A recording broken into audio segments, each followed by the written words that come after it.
नमस्कार बंधुरा केमन आछो तोमरा आशा करी तोमरा सकलेई भालो आछो। आमार आजके रेसिपि होच्छे झुड़ी रुटी। এই রুটিটা তোমরা যে কোনো নাম দিতে পারো, আমি জানি না যে কী নাম দেবো, তার জন্য আমি এটার নাম ঝুড়ি রুটি দিয়েছি। কেননা দেখতে একদমই ঝুড়ির মতো হয়েছে, তার জন্য আমি এই রেসিপিটার নাম ঝুড়ি রুটি দিয়েছি। দেখতে তো একদমই ঝুড়ির মতো হয়েছে আর খেতেও হয়েছে অত্যন্ত সুস্বাদু বন্ধুরা।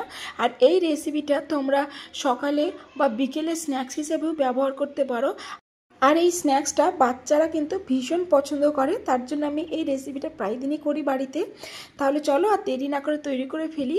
দেখো কড়াইয়ের মধ্যে দিয়ে দিচ্ছি সামান্য তেল, আর তেলের মধ্যে একটা বড় সাইজের পেঁয়াজ কুচি করে নিয়েছি। পেঁয়াজটা আমি হালকা করে ভেজে নিচ্ছি। পেঁয়াজটা হালকা করে ভাজা হয়ে গেলেই বাকি উপকরণগুলো দিয়ে দেবো। দেখো পেঁয়াজটা কিন্তু হালকা করে ভাজা হয়ে গেছে। এবার দিয়ে দিচ্ছি সামান্য জল। জল দেওয়া হয়ে গেছে, এবার দিয়ে দিচ্ছি বাকি উপকরণগুলো। এখানে নিয়েছি হাফ চামচ মতো আদা রসুনের পেস্ট, সামান্য হলুদ গুঁড়ো, সামান্য লঙ্কা গুঁড়ো, সামান্য জিরে গুঁড়ো, দিচ্ছি স্বাদ মতো লবণ, সামান্য চিনি, আর দিচ্ছি গরম মশলা গুঁড়ো, আর দিচ্ছি টক দই। টক দই দেওয়ার পরেই সব মশলাগুলো খুব ভালোভাবে আমি ভেজে নিচ্ছি। যতক্ষণ পর্যন্ত না মশলা থেকে তেল ছেড়ে দিচ্ছে ততক্ষণ আমি খুব ভালোভাবে ভেজে নেব। খুব অল্প সময় এই স্ন্যাক্সটা তৈরি হয়ে যায় আর খেতে হয় অত্যন্ত সুস্বাদু। আর দেখো তোমাদের সঙ্গে কথা বলতে বলতে মশলা থেকে তেল ছেড়ে দিয়েছে, দেখে নিশ্চয়ই বুঝতে পারছো। এবার দেখো আমি দিয়ে দিচ্ছি এখানে প্রায় 200 গ্রাম মতো আমি বোনলেস চিকেন এরকম লম্বা লম্বা করে কেটে নিয়েছি, সেই চিকেনটা দিয়ে দিচ্ছি। চিকেনটা দেওয়ার পর মশলার সঙ্গে চিকেনটা খুব ভালোভাবে আমি কষিয়ে নিচ্ছি। চিকেনগুলো কিমা করেও দেওয়া যেত, আবার ছোট ছোট করে কেটেও দেওয়া যেত, কিন্তু আমি একটু লম্বা লম্বা করে কেটে নিয়েছি। এতে চিকেনটা খেতে খুব ভালো লাগে, তার জন্য আমি একটু লম্বা লম্বা করে কেটে নিয়েছি। আর দেখো তোমাদের সঙ্গে কথা বলতে বলতে চিকেনটা কিন্তু খুব ভালোভাবেই ভাজা হয়ে গেছে, দেখে নিশ্চয়ই বুঝতে পারছো চিকেনটা খুব ভালোভাবে রান্না করা হয়ে গেছে। দেখো কালারটা কতটা সুন্দর এসেছে। চিকেনের পুরটা তো একদমই রেডি। চিকেনের পুরটা সাইডে রেখে দিয়ে তাহলে চলো এবার ঝুলটা তৈরি করা দেখে নিই কেমন করে আমি তৈরি করেছি। এখানে দেখো একটা ডিম ভেঙে নিয়েছি, আর দিচ্ছি স্বাদ মতো লবণ, 1 চামচা চিনি, আর দিচ্ছি 2 চামচা মতো কর্নফ্লাওয়ার, আর 1 চামচা তেল, আর দিচ্ছি সামান্য আদা রসুনের পেস্ট। সব উপকরণগুলো খুব ভালোভাবে আমি মিশিয়ে নিচ্ছি। সব উপকরণগুলো কিন্তু খুব ভালোভাবে মিশিয়ে নিতে হবে, যেন এতটুকুও দানা দানা ভাব না থাকে। যদি দানা দানা ভাব থাকে তাহলে কিন্তু পাইপিং ব্যাগ দিয়ে কিছুতেই বেরোবে না, আর ঝুড়ির ডিজাইনটা যে করবে সেটাও হবে না, খুব সমস্যা হবে। তার জন্য এটা মাথাতে রাখবে যে এই মিশ্রণটি কিন্তু একদম স্মুথ হওয়া চাই। দিয়ে দিচ্ছি 1 কাপ চালের গুঁড়ো, 1 কাপ ময়দা, আর দুধ দিয়ে আমি কিন্তু ব্যাটারটা তৈরি করে নেবো। দুধটা কিন্তু গরম না, একদমই নর্মাল দুধ নিয়েছি।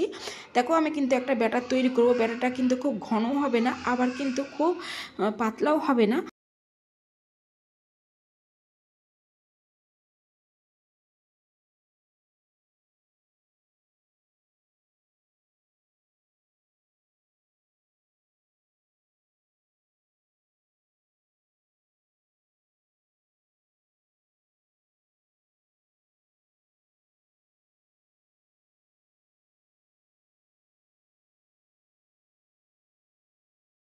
ব্যাটারটা দেখে বুঝতেই পারছো খুব পাতলাও হয়নি, আবার খুব ঘনও হয়নি। আর ব্যাটারটা দেখো খুব স্মুথ একটা ব্যাটার তৈরি হয়ে গেছে। এবার আমি একটা পাইপিং ব্যাগের মধ্যেই ব্যাটারটা দিয়ে দিচ্ছি। এই রেসিপিটা তোমরা চাইলে হাতে করেও তৈরি করতে পারো, কিন্তু আমি পারি না, যার জন্য আমি পাইপিং ব্যাগ ইউজ করছি।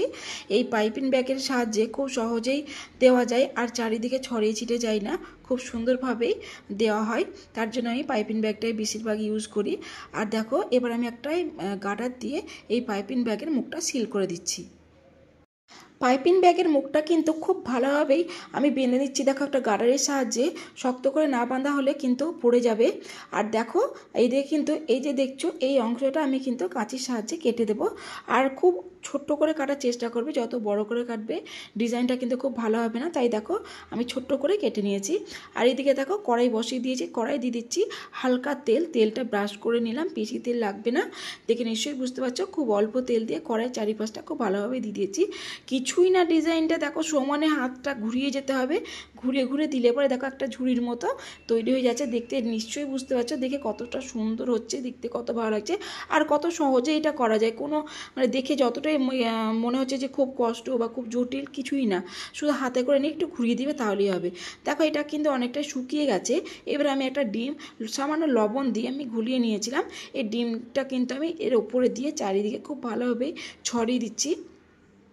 ডিমটা না দিলে পরে কিন্তু যে চিকেনের পুরটা দেবো সেটা কিন্তু, যেহেতু এটা ঝুড়ির মতো পুরোটাই নেট নেট হয়ে আছে, চিকেনটা কিন্তু তলা দিক দিয়ে সব বেরিয়ে যাবে, যার জন্য আমি ডিমের চারিদিকে ডিমটা ঘুলিয়ে আমি ছড়িয়ে দিয়েছি। আর এবার দেখো চিকেনের যে পুরটা ছিল সেটা কিন্তু খুব ভালোভাবে চারিদিকে ছড়িয়ে দিচ্ছি। দেখে নিশ্চয়ই বুঝতে পারছো কত সহজে জিনিসটা আমি তৈরি করছি। এবার দিয়ে দিচ্ছি কাঁচা পেঁয়াজ আর কাঁচা লঙ্কার কুচি। এটা দিলে পরে কিন্তু খেতে হয় অত্যন্ত সুস্বাদু। আর বাড়িতে যদি বাচ্চারা খায় তো তোমরা কাঁচা লঙ্কাটা একটু অ্যাভয়েড করবে। আর দিয়ে দিচ্ছি সাথে চাট মশলা।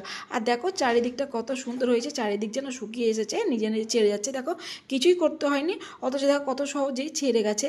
আর দেখো দেখে একদমই একটা মনে হচ্ছে ফলের ঝুড়ি, দেখতে কত সুন্দর লাগছে, কত সুন্দরভাবে আছে দেখো। এবার আমি কিন্তু উপরে ঢাকা দেওয়ার জন্য আরেকটা ঝুড়ি তৈরি করছি। আর কোনো কিছুই না, সেম জিনিস সেমভাবে দেখো আমি আটটা ঘুরিয়ে ঘুরিয়ে দিচ্ছি, কোনো ডিজাইন করার দরকার নেই। দেখো এরকম করে এলোমেলোভাবে ঘুরিয়ে ঘুরে করলে পরে একটা শেপ চলে আসে, দেখতে খুব সুন্দর লাগে। আর দেখতেই পাচ্ছ তোমরা কত সহজেই আমি এই রেসিপিটা তৈরি করছি।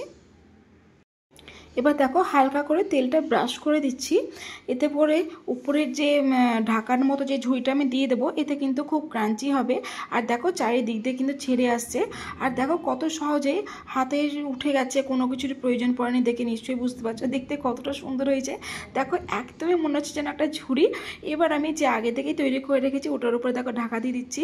আর দেখো দেখতে কত সুন্দর লাগছে রেসিপিটা, দেখে বুঝতেই পারবে না কেউ যে আমি এটা বাড়িতেই তৈরি করেছি, মনে হচ্ছে যেন এটা কোনো রেস্টুরেন্টেই তৈরি হয়েছে।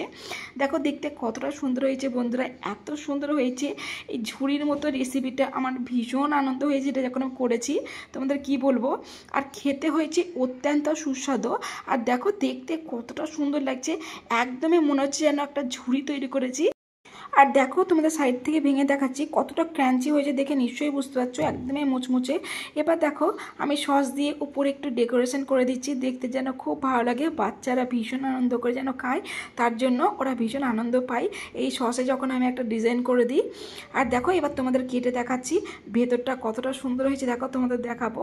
আর কত সহজেই দেখো এই জিনিসটা কেটে নেওয়া যায়, কোনো সমস্যা নেই। দেখো চাকুর সাহায্যে 4টে পিস করে নিয়েছি।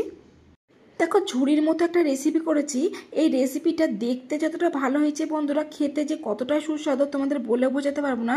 আর ভেতরটা দেখো একদমই চিকেনে ভরা, আর দেখতে কতটা সুন্দর লাগছে, কোনো রেস্টুরেন্টেও তোমরা এই রেসিপিটি পাবে না।